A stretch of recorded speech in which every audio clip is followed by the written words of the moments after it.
Mas bagay siya doon sa, alam mo na, tsaka. Give mo na yan, yes, friend. Mga yes, friend, it's me. It's a girl, DJ Ganda Wanda. Kasama yun na dito sa 101.1 Yes FM na nagsasabing tigil-tigilan mo na ang kakaasa na babalik pa siya. Dahil una sa lahat, hindi dapat siya umalis, di ba? Hindi ka dapat pinagpalit. Hindi ka dapat naghahabol ngayon. Yan kasi sabi ko sa'yo, pag ganyan, unahan mo eh.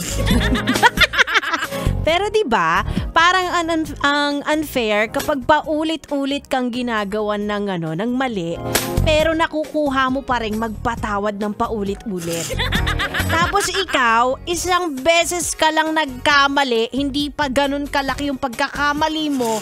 Grabe, parang halos isumpa ka na, diba? Ano pinaglalaban ko?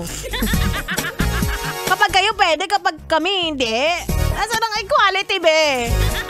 Nasaan ang love doon? Nasaan ang pagmamahal? Kaya kayo, huwag kayong magkukumit kung hindi nyo kayang panindigan.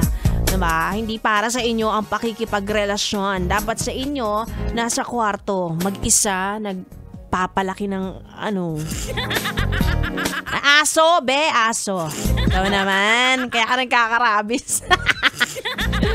Ay nako, isang araw na naman ang binigay sa akin para mairita sa mga manluloko. Kung manluloko ka, sige ilipat mo. Ay. Ayaw ilipat nakakaloka. Sige na nga, samahan nyo na lang ako hanggang alas 9 ng gabi. Again, it's me, Ganda Wanda. At kayo ay nakatudok dito lang sa stasyong number 2 sa Metro and Mega Manila. Yes!